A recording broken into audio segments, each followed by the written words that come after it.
২ নম্বর পোগলদিঘা ইউনিয়নের প্যানেল চেয়ারম্যানের দায়িত্ব পেলেন লাল মিয়া।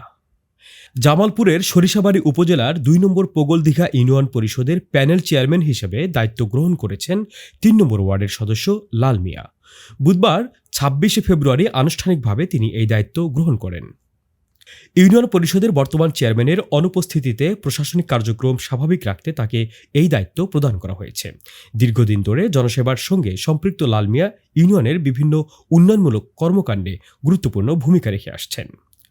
দায়িত্ব গ্রহণ অনুষ্ঠানে উপস্থিত ছিলেন উপজেলা পরিষদের সাবেক ভাইস চেয়ারম্যান মামুনুর রশিদ ফকির, উপজেলা বিএনপির সাবেক সহসভাপতি চান মিয়া চানু, জামালপুর অ্যাপোলো হাসপাতালের পরিচালক শরীফুজ্জামান জামালি রুবেল সহ স্থানীয় বিএনপি নেতাকর্মীরা।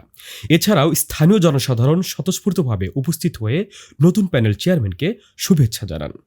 নতুন দায়িত্ব গ্রহণের পর লাল মিয়া বলেন, আমি সর্বোচ্চ আন্তরিকতা ও দায়িত্ববোধ নিয়ে জনসাধারণের সেবা করব। উন্নয়নের ধারাবাহিকতা বজায় রেখে ইউনিয়নের কল্যাণে কাজ করার জন্য সবার সহযোগিতা চাই। দায়িত্ব গ্রহণ শেষে তিনি বিএনপির সাবেক মহাসচিব ব্যারিস্টার আব্দুস সালাম তালুকদারের কবর জিয়ারত করেন এবং তার রুহের মাগফিরাত কামনায় দোয়া করেন। আমরা যে উদ্দেশ্যে এখানে রব্বুল আলামিন আমাদের প্রত্যেকের এই কবরবাসীকে শান্তিময় স্থান দান করে দিন। রব্বুল আলামিন আমাদের প্রত্যেকের পেছনের জিন্দেগি সমস্ত গুনাহগাতা মাফ করে দিন।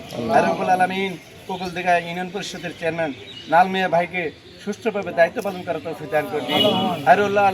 রব্বুল আলামিন বিএনপি সারা বাংলাদেশের বিএনপি মরহুম আব্দুস সালাম তালুকদার কবরকে জান্নাতের বাগিচা বানাই দিন। এদিকে স্থানীয় বাসিন্দারা আশাবাদ ব্যক্ত করেছেন যে লাল মিয়ার নেতৃত্বে ইউনিয়নের সেবা কার্যক্রম আরও গতিশীল হবে এবং সাধারণ মানুষের সুযোগ সুবিধা বৃদ্ধি পাবে।